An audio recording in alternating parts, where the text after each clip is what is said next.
Thank you, Dr. Zivin, for your presentation and that incredible and important work. And as we've heard from Maureen and others, that it's being put to use in really important ways, so we appreciate it. We're excited now to talk a little bit about policy, federal policy and the state policy landscape. And I have the pleasure of inviting Katrina Velasquez to the stage with me. She's the principal of Center Road Solutions based in DC, and has really joined the 2020 MOM team to help us vet federal policy opportunities and to support much of the work that's happening with Mom Congress, which there are flyers on each of your tables to learn more about that policy opportunity and how we gather women to be the voices for policy impacting moms in DC together. So I'm going to start. We wanted to start by just giving everyone the frame around what's happening with the trade associations, so the professional societies, and where have they landed around screening, for example, of these disorders. We want to always start with and acknowledge the leadership and the vision that the American Academy of Pediatrics has had in this space, really recommending screening before all of the other associations did so. And I think that was reflected in the conversation yesterday, right? That pediatricians really have sort of a heart for acknowledging the struggles of mothers. And they were the first to recommend screening in their Bright Futures recommendations, and they ask, how are you feeling? The American College of Obstetrics and Gynecology, ACOG, recommends screening at least once, and that came out in, does that say 2015? There's a poll, 2015. Most recently, some of you have followed the great work from another task force at ACOG that just recently published in 2018 a recommendation that OBGYNs reconsider the postpartum period, and it's called the fourth trimester. So it doesn't specifically address screening, but it acknowledges that perhaps we should be seeing mothers beyond one appointment at 6 weeks or 2 appointments if there's a cesarean. And so we just really want to applaud ACOG for acknowledging that there's more work to do, particularly in the postpartum period. After ACOG came out with their recommendation, the American Medical Association followed suit, the larger association for all MDs, including family physicians and others who should be screening, and recommended screening for these disorders as well. So you also might have heard about the U.S. Preventive Services Task Force, and there's been a couple of positions on maternal mental health that have come out recently from the task force, which we're all really thrilled about. Again, because of ACOG's leadership in reassessing their position, which previously, I should have noted, was to not recommend screening. They specifically excluded, they excluded. It was the U.S. Preventive Services Task Force that specifically excluded pregnant women from their recommendation to screen adults. It wasn't ACOG, it was the U.S. Preventive Services Task Force. But when ACOG came out and overturned their position to recommend screening, that there was enough evidence to recommend screening, the U.S. Preventive Services Task Force followed suit and now recommends that screening happen in the perinatal period. We also had another report out, or recommendation, from the U.S. Preventive Services Task Force in 2018. That was an exciting year. And Lynn Barrera, Dr. Barrera is in the room, and some of her research and the work that she does was referenced in this position. So in addition to recommending screening, the U.S. Preventive Services Task Force now recommends screening for those who are at high risk and intervention around maternal depression. And so what those recommendations mean when the task force comes out is that insurance companies need to pay for these services on a preventive basis under the Affordable Care Act at no charge. So what we also know, though, is just because all of these organizations are saying it's important doesn't necessarily mean it gets put into practice, right? And that's the next statement here, that the Agency for Health Research and Quality, AHRQ, has reported in 2019 that only 35% of all adults have been screened for depression using 2015 data. We know also, is it 17 years, researchers in the room? The AHRQ says it takes for a clinical practice guideline to be widely adopted. So that is too long for moms, right? Okay, so a little bit about the Affordable Care Act, just to get your bearings. What does the ACA require around maternal mental health or any of these services? And it basically, the Affordable Care Act says that individual and small group health plans, so a lot of you may be covered on individual and small group employer plans, that benefits are considered EHB. Large group plans need to cover those EHB essential health benefits too. And I'm not seeing that slide so well. And there can be no lifetime dollars or visit limits on essential health benefits. There is a second point there that talks about, again, coverage for screening because of the U.S. Preventive Services Task Force. What we wanted to point out, though, there was a lot of excitement around the ACA passing and, oh, good, now people will get screening for these disorders because of the U.S. Preventive Services Task Force recommendation. But insurers were already covering screening. The problem is that they weren't being screened. Women weren't being screened. And so it changed the copay to $0 copay because it's a preventive service for all plans, PPOs and HMOs, but previously HMOs already covered preventive services at $0. So a lot of technicalities there, but the ACA didn't do that much for us is the point. We have to increase screening rates organically through the provider community. Federal mental health parity, we're not going to go into this really at all because I think all of you heard the panel yesterday. You can quickly look through these points if you'd like, and also know that these slides will be up in the app. And so other federal policies, some of you may remember the Melanie Blocker-Stokes Act. And this is when Brooke Shields actually went to Congress and testified on behalf of this important legislation. It recommended and recognized the life of an African-American mother who died in Chicago, and I won't go into the details, but it was very visual and a compelling story. And it suggested that the National Institutes for Mental Health consider additional research and that the Health and Human Services Agency provide additional grants when funding was available. The interesting thing was that this bill passed, but there was never any additional funding. There was never an appropriations ask that followed suit. So it was beautiful to raise awareness, but really didn't effectuate change in the end. What we hear from our partners at the NIMH, though, is that we don't really need additional funding. We know what the solutions are. We just need to implement them. So they actually said it was a good thing that there wasn't additional funding provided because that wasn't necessary. And so the most recent bill that was passed in 2015 or introduced in 2015 was HR 3032, Bringing Postpartum Depression Out of the Shadows Act, which many of you in the room were involved in heading to the Hill to advocate for the passage of this bill. It came out of the Massachusetts MCPAT for Moms model and was carried by a congresswoman there in Massachusetts who loved what the state of Massachusetts was doing around telepsychiatry consultation. So increasing access to OBGYNs and others who are screening for these disorders and developing treatment plans, helping them have a lifeline to a psychiatrist to vet difficult cases with. And she said, I think other states should be doing this work, and I want to provide grants, federal grants to states who are interested in developing those consultation programs. And I'll talk to you in just a minute about which states received those grants and how many received them. And just most recently, and I'm going to turn it over to Katrina here in just a moment, there was a federal interagency task force effort that 2020 Mom helped to lead, which was very exciting, that we're going to have Katrina talk about. So here are the states, briefly, before we talk more about that task force that received the grants, 7 grants around telepsychiatry consultation. You can see them up on the screen. We have learned recently that one of our sister nonprofits is doing some work to extend funding, reauthorize funding essentially to provide more grants in this space to other states. All right, Katrina.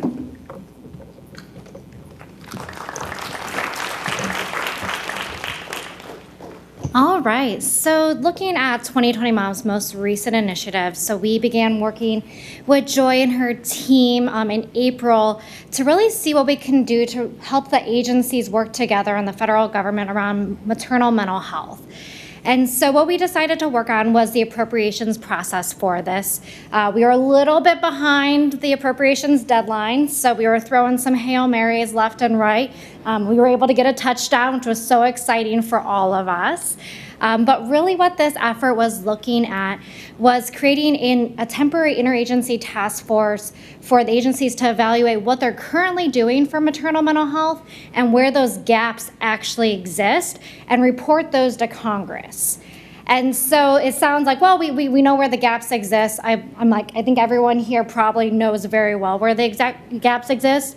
The agencies and Congress, not so much. And so that's why this report is so important, because it pretty much gives us a launching off point on where we can go for future policy making on the federal government side of things. So looking at who led this, the same Congresswoman who led Bringing Postpartum Depression Out of the Shadows Act, Congresswoman Clark, she was the main lead on this appropriations request. And then we had a couple of other senators who jumped in along the way to really push it on the Senate side. So we had Senator Durbin from Illinois and Senator Baldwin from Wisconsin really taking the lead on this. So just kind of looking at process-wise, so Clark was able to get this within the House report for appropriations. The Senate, if you guys follow policy at all, there was no report. And so what we were happy to find in the end was that in the end passage in December, this language was actually included and passed into law on December 20th. Also, we had a lot of great maternal health and maternal mental health and mental health organizations supporting this. So we had a big support letter going around in the summer period where we had over 60 organizations supporting this language, which really helped to get us over the finish line there. Looking at what this is going to be in the end, so it involves a variety of different HHS offices to participate in this, including the Surgeon General, HRSA, the Office of Women's Health, SAMHSA, and many more. What they'll be doing is working together to identify what they're doing right now and those gaps, and they'll be submitting the report to Congress come the end of May, June time period. So of course, 2020 Moms will let you know really what the next steps are from there, but we hope this will really lay the groundwork to continue pushing policymaking on the federal side. I think we should celebrate. Yeah. Yeah.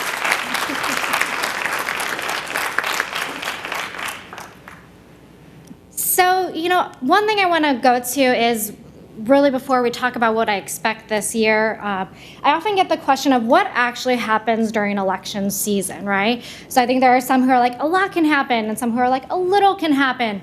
Well, I actually personally love election season. And so the reason is because it actually puts a time frame on Congress to do something. And so, the rule of thumb as you're thinking about federal policy making is that politics, policy, procedure. Politics always wins, and then there's policy, and then procedures. Can you actually make it happen? So this year, quite a lot can actually happen. It's just really in a condensed time period. And so typically what we see during election year is, you'll laugh at my acronym here, I call them save my seat priorities. And so these are really for kind of those vulnerable members of Congress and senators who are trying to get that last win in before it comes to really election campaign route season. So you'll see a lot of initiatives being put out and really a push from many vulnerable members of Congress and senators. The NDAA almost always gets passed even in election season. If you've been paying attention at all last year, this NDAA actually included federal parental leave in it. So parental leave available for federal workers. So there's a lot of good things that you can attach to the NDAA. Funding the government. The last thing you want to do if you're in election season is to have the government shut down. So funding the government, the Appropriations Act almost always get passed during election season, which you can attach other things to it.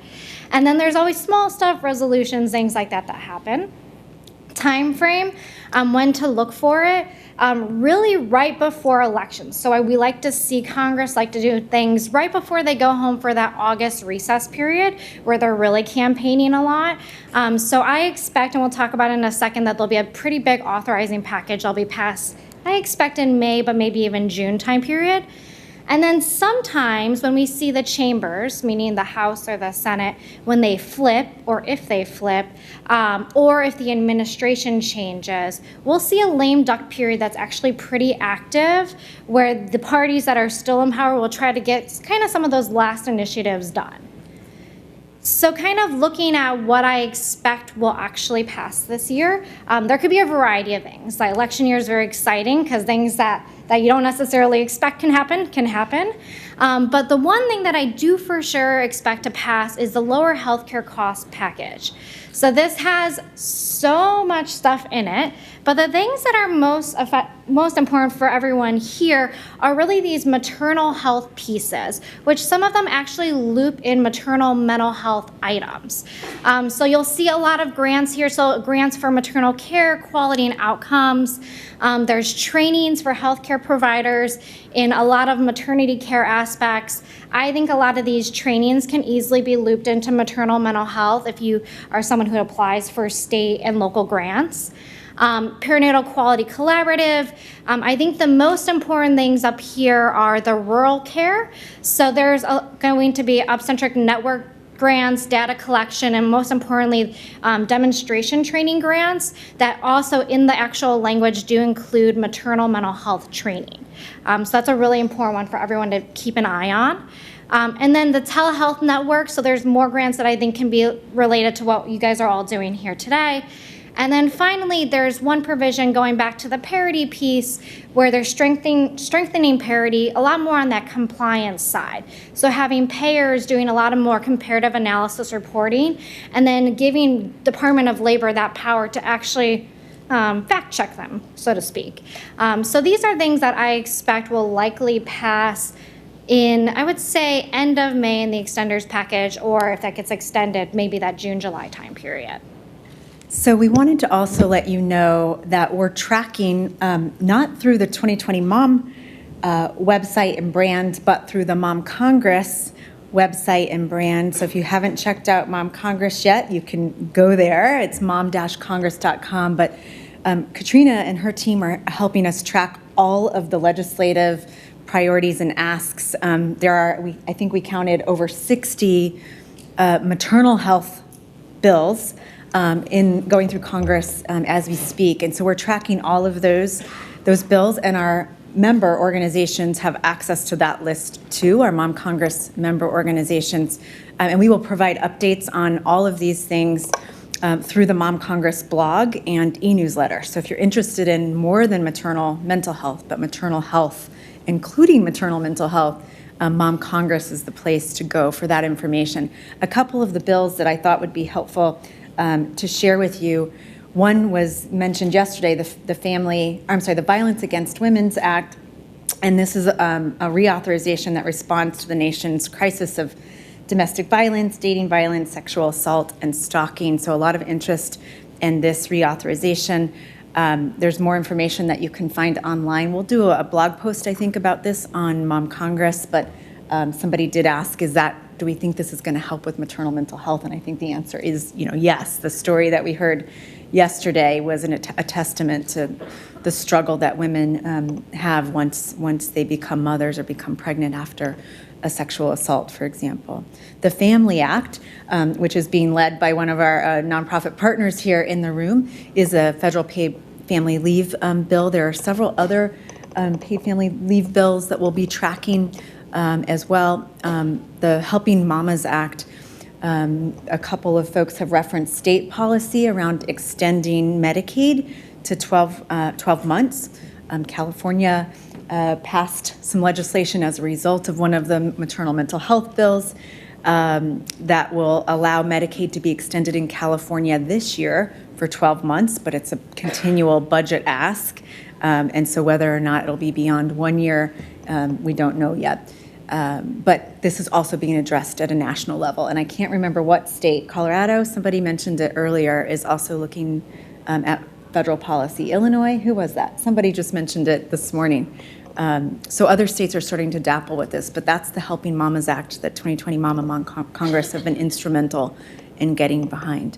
So in terms of maternal mental health, I already had mentioned that likely to be a bill introduction or a reauthorization of funding around bringing postpartum depression out of the Shadows Act, so providing additional grants to states, and that effort will be led by, I think our partners are watching online, the nonprofit organization led by Adrian Griffin, the Maternal Mental Health, I'm drawing a blank, Leadership Alliance, thank you. I always want to say liaison group, but that's another group.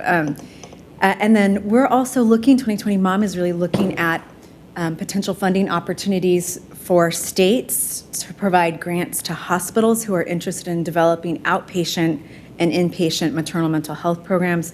We all heard like Stephen's story and the amazing work that he did and fundraised and put his blood, sweat, and tears into creating an outpatient center in Pennsylvania.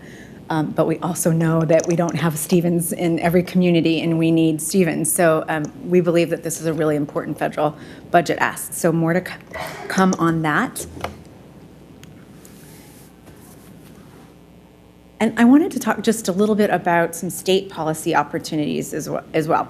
So, I can see that the lineup there looks funny. That should say state advocacy, a resolution, for creating a maternal mental health task force. So California was one of the recent states that passed a resolution, it was in 2015 actually, to call for the formation of a multi-stakeholder task force, similar to what the state agencies are doing now at a federal level, but at a state level and including private organizations and nonprofits. So A1, who was here yesterday and did a breakout session that is the nursing, obstetrics, and women's health nurses, was at the table at this task force. The Hospital Association, the Insurance Trade Associations, and others were represented.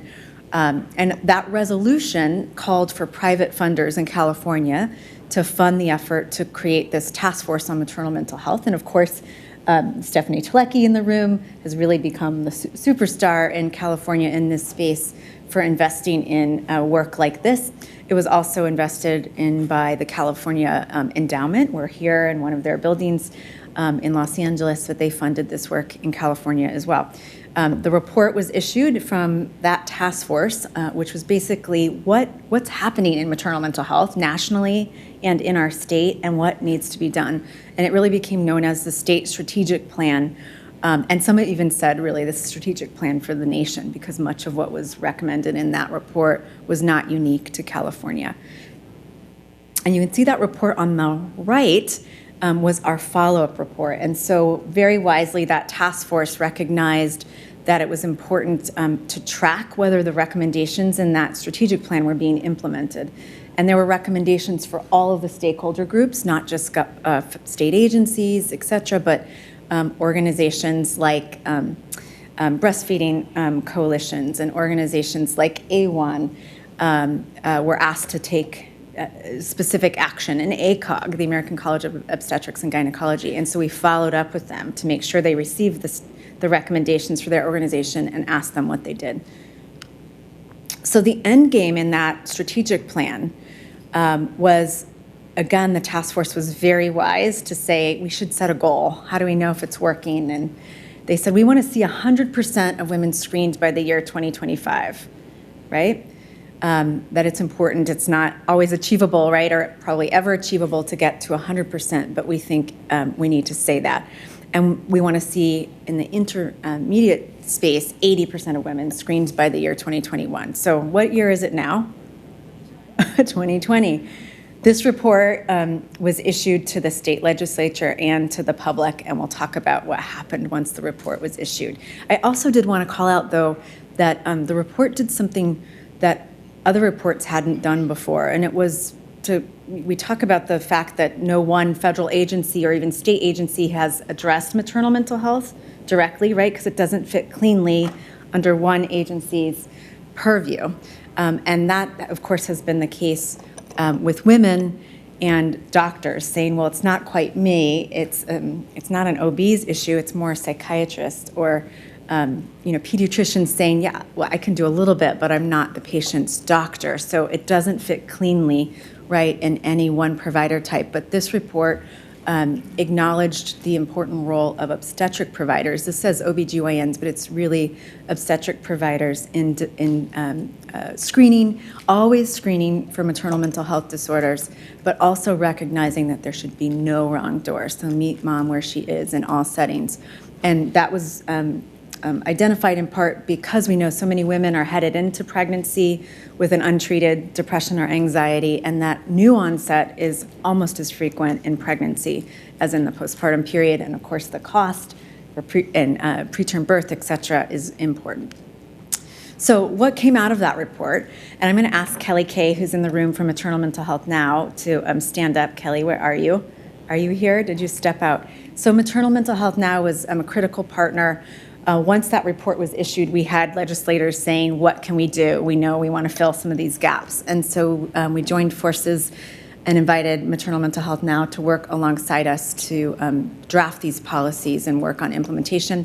Many of you know California passed a screening mandate that requires obstetric providers to screen for maternal mental health disorders at least once, in alignment with the ACOG recommendation to screen at least once. It also, that bill, 2193, also required insurers to put programs in place to address maternal mental health. It initially, that language said insurers create case management programs so that obstetric providers and mothers have support once a treatment plan is developed at finding in-network care, et cetera. And the sausage making process, through that process, that piece got peeled out, but is being looked at being reintroduced this year in California.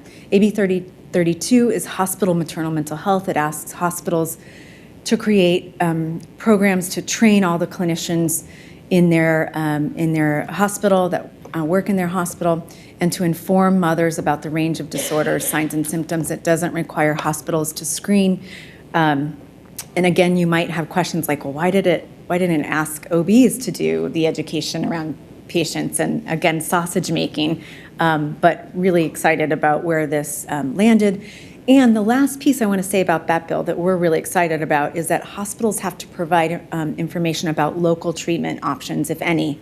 And what we're learning and already hearing is that hospitals are finding there are no treatment options and getting inspired to develop their own, even if it's a support group with a trained clinician and peer that are providing support groups, for example. And then one final bill that passed this last session is around having the state medical board create training materials around maternal mental health for MDs. So possible pending legislation this session. This next week is the bill deadline in California, but we have definitely secured an author for introduction of what we call, well, I'm going to start with the top bill, not the bottom. So it was, someone mentioned MHSA dollars in California. Prop 63 was a proposition that taxed millionaires, 1%, that goes back into community mental health programs. And we have long been wanting to tap into those resources, including early intervention dollars here in California. And we are now doing that with two bills. One is asking counties to report what, if any, of those dollars are being used to address maternal mental health. It doesn't require that they address maternal mental health, but we want to know what county departments of mental health are already doing something around maternal mental health. That data is not being reported anywhere now. And then the second bill is the consultation program, so modeled again after Massachusetts, utilizing, creating a centralized maternal mental health and child psychiatric consultation program. So a centralized program that will be a piloted program that will also tap into MHSA, Prop 63 dollars, and enroll up to 5 counties to start to pilot that program. And then the last thing that we wanted to mention is that there's a lot of interest now that California's legislature understands maternal mental health for a number of years now, has been well educated, that it might be time now to talk about the hard topic of mothers who've been put in prison because of infanticide and untreated maternal mental illness. And Illinois has recently passed, just 2 years ago, a law that asked for cases to be reevaluated of those women to see if sentencing could be reduced. And so that is really a topic that we're very interested in addressing this year in California. And then finally, the other states. What are other states doing? This is a quick map. You can't read this, I know, but it's in the app. And you can see which states are taking action on a variety of issues. We do also want to say just this week in Arizona, 3 bills were introduced, one including a task force, the formation of a task force to create a state strategic plan using the California model. A lot of that work's being championed by the March of Dimes, who also worked on and sat on our task force here in California. So resources, what can we do in our states, and what resources can we refer to? So we wanted to let folks know that 2020 Mom is launching a state policy learning network, and we're inviting 4 states to join us in that learning network this year. The program will be launching shortly. We have the 4 states in mind, but if any state is really interested, we'd love to talk to you. And then finally, we want to remind folks that this report is called The State of the State, Maternal Mental Health in California and Beyond. And it really provides a landscape review of all of the work that's happened in the United States and California between 2017 and 2019. It was published in December, and so we encourage you to take a look at that to see what work is left. Thank you, Harvey.